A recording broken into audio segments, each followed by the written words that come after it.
Good morning, everyone. I welcome you to the Amruta Sinchana program. It is a series of presentations by the students and faculty members of BMS Institute of Technology and Management on the occasion of 75th year of India's independence. The rose that grew from concrete. I have a small poem over here by Tupac Shakur. Did you hear about the rose that grew from a crack in the concrete? Proving nature's law is wrong. It learned to walk without having feet. Funny it seems, but by keeping its dreams, it learned to breathe fresh air. Long live the rose that grew from concrete when no one else even cared. This is a poem by Tupac Shakur. Now, what made him to write this? What inspired him? I don't know. It might be the same with the various such poems that we come across in our lives. It could be the people around us, it could be nature, it can be anything around us, even just a word could inspire the poets to come up with a beautiful wordplay. In this episode of Amruta Sinchana, we have our third semester computer science and engineering student, Miss Shrividya Shashidhar, to present a set of poems she has written. It will also be very nice to know that she, apart from reading and writing, writing poems, she also plays keyboard and she is active and has kept herself engaged in varieties of activities. Today, she is with us to present a set of her poems. She will also be talking about what inspired her to write this. And I welcome Srividya. I also welcome all the participants, all the attendees over here who have enthusiastically come to attend this program. Thank you, everyone. Over to Srividya. Okay. A very good morning to one and all present here. I'm Shrividya and I'm from third SEM and I'm from the CSE Department. I'm really excited and grateful to have you all here with me. And I'll be reading a few of my poems today. And the first one is called War, which I had written a few weeks ago. So I'll be reading it out now. Red flows through the streets, once filled with smiles and laughter of children, now echoing with cries and marches of heavy boots. The ground trembles with the weight of the tanks, pushing forth the remains of courage out of its way. The once heavenly blue skies and pearly clouds have now turned to ash and gray. What used to be a peaceful home is now torn apart by the sound of the guns and riddled with fired bullets.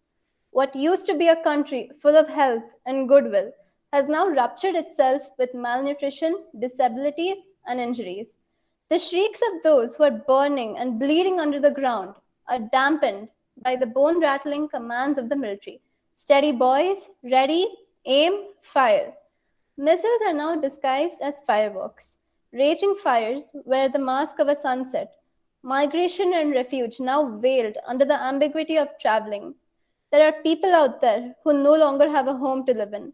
There are people out there who no longer have a family to stay with. There are people out there who have silenced their hunger by starving. There are people out there who no longer knows what it feels like to sleep in a bed. Everything happens for a reason. Don't give up hope. Let's keep praying. No, stop. Enough. Winning a war does not give you the upper hand. Winning a war does not make you stronger than another nation or a country. Winning a war does not mean that you take your place on a throne and sit comfortably above the rest of the world. To wage war is to have the blood of 1,000 lives on your hand. To wage war makes you a sin against nature and all its beings. To wage war makes you an enemy of God. To wage war is to lose what makes you human. And then we wonder, why the world we live in is no longer bright. We wonder why the world is colorless and cruel. We wonder why our world is crumbled, our governments ruptured, and our people no longer have a heart. Those who wage war are those who don't love others nor themselves. Their bones are damned and their flesh is cursed, and they will pay a price for trapping the souls of those whose lives they recklessly took. And the price? You are an abomination. You are no longer one of the people. You're no longer our kind.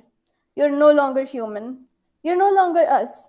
You're just evil in a vessel, an evil that needs to be cleansed out of this world, and you will be, for you will pay the price for what you've done. Okay, so this was something that I wrote a few weeks ago, and as the title says, it's about war. And when we talk about what made me inspired to write this poem, when we talk about inspiration, inspiration has many names. It could come just by looking at a person, or by reading a good book, or just by looking at the things that's happening around in our world. And what made me inspire to write this poem is about the things that were happening in Palestine, about how people were suffering, and about and all the things that people had to go through. And I think it's important, just that we try to use our platform in the best way we can to give a voice to those who are in need of it. And just being aware of the situation is never enough. You need So what inspired me to write this poem is to give them my voice, because although they are protesting, although they are crying, and although they are suffering, I want to bring more notice about them. And I just think that it's important just to stand up for them in the best way that we can. And this is me using my platform and using my strengths to bring out their voices.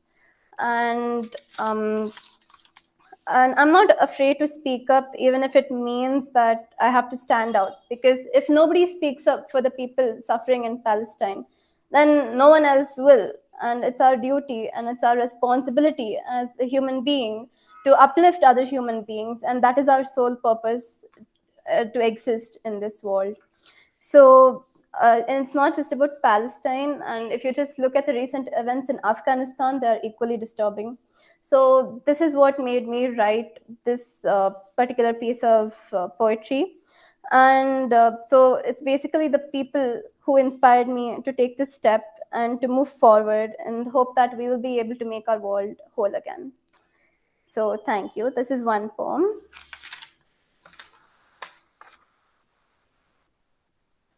Um, the second one is called Why is the World So Cruel? This also I had written a few weeks ago, and I'll be reading it out to you all now. What is kindness in a world that is inhabited by demons?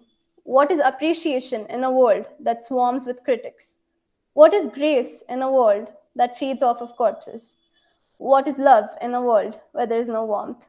Be kind, be grateful, give grace, show love, pray for well being. No, you did this. Why is the world cruel, you ask? You clipped my wings and yanked out my feathers.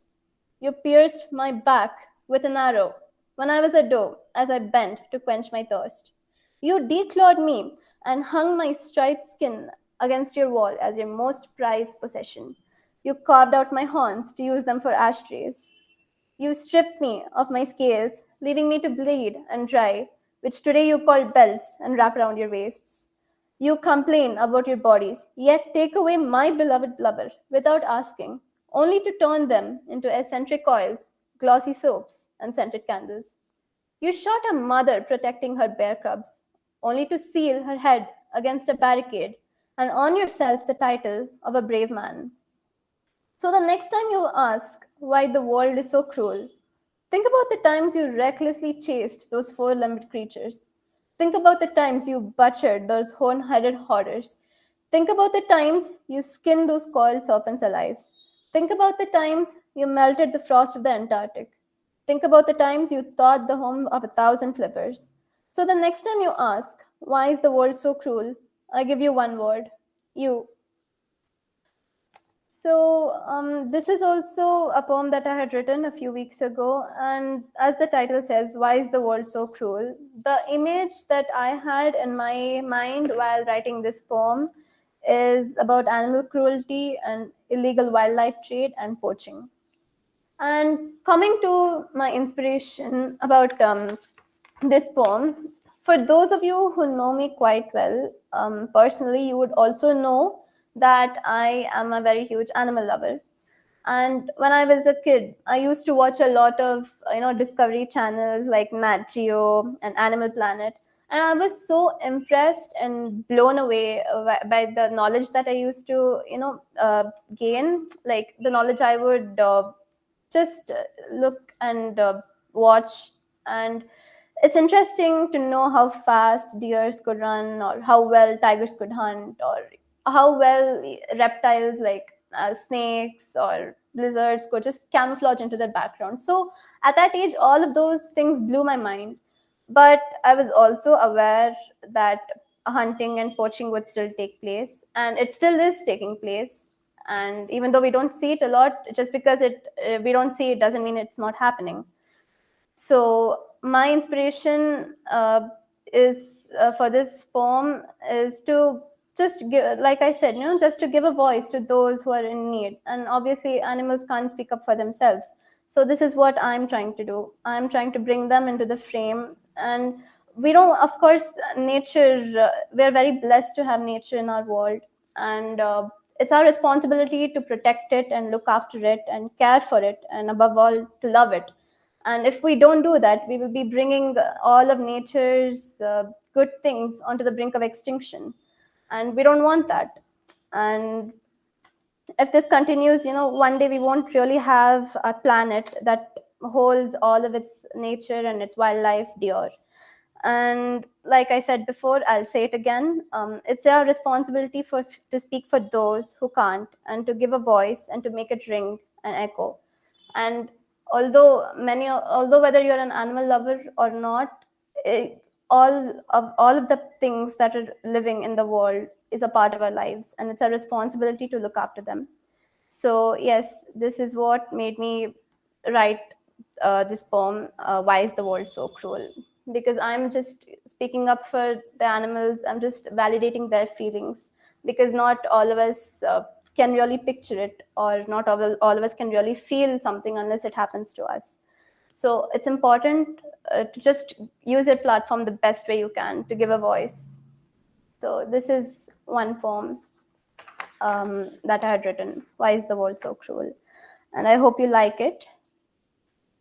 And the last poem I'm going to be reading out is called The Bright Side of Death.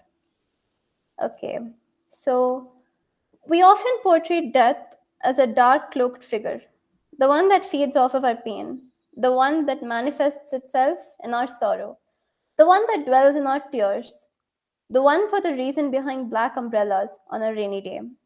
We often say death is unfair for taking our lives without giving us a second chance.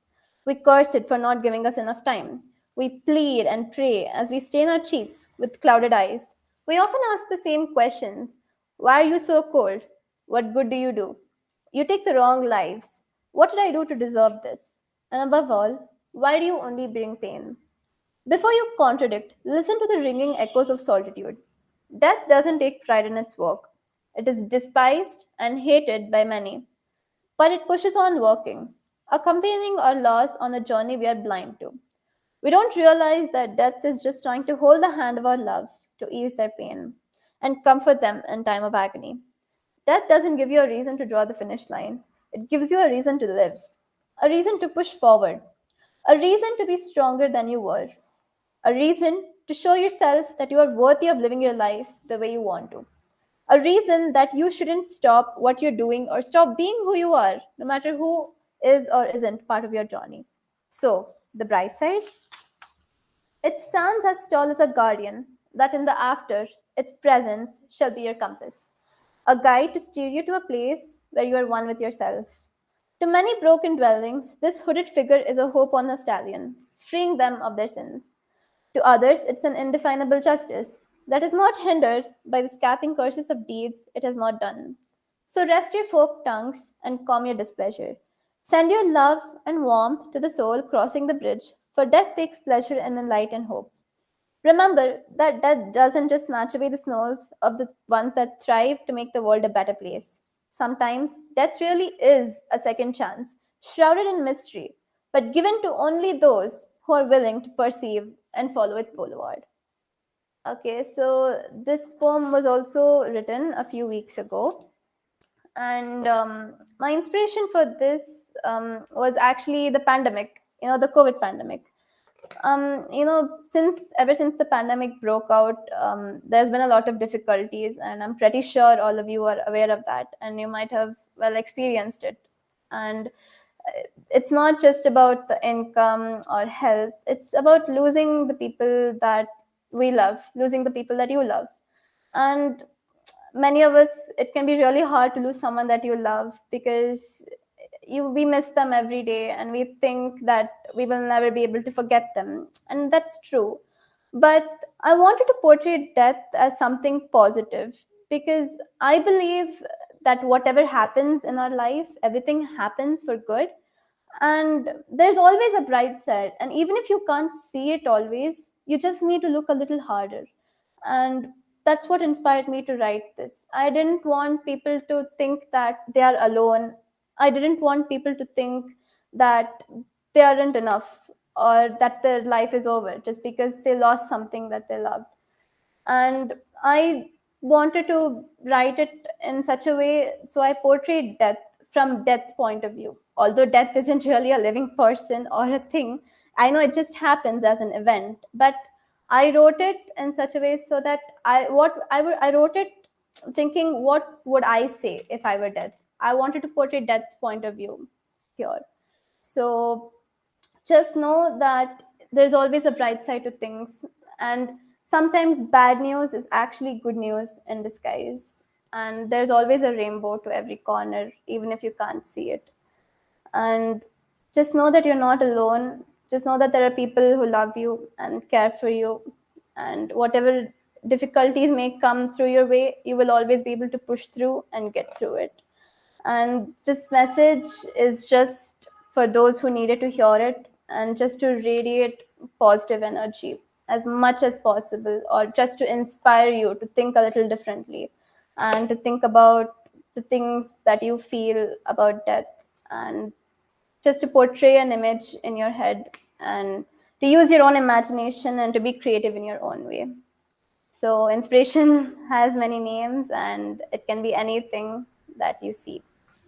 So I think that's it. Thank you all for listening. That was great, Shrividya. Actually, when you said, radiate positive energy, truly the words that you have written over there, they actually radiate positive energy. You have written very well about the war. I felt like some of the poems that you have read, it's like they were beginning in delight, and they were like ending in wisdom.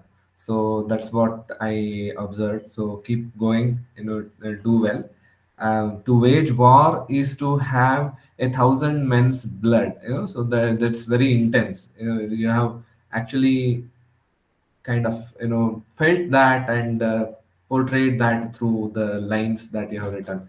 It's very commanding over there. That's great. Also, the other one, like why the world is so cruel. The final answer that you have given is you. So that's also very, like hitting on the head, right? So that's Yeah. great there. That's good. And the bright side of death is also very well written. I wish that you come up with such many more writings, and I would also wish that you come up with the publication of all your collection of poems. That will be great to see. Okay, wishing Thank you you all so the much. best. I Thank you. also thank all the attendees for attending today's program. Thank you all. If you also want to be part of the Amruta Sinchana program, please do contact me. Thank you, everyone. Thank you, everyone, for listening. It's been an honor to be a part of this. And yeah, for those who are interested, please come forth and come forward. We would love to hear more. Thank you.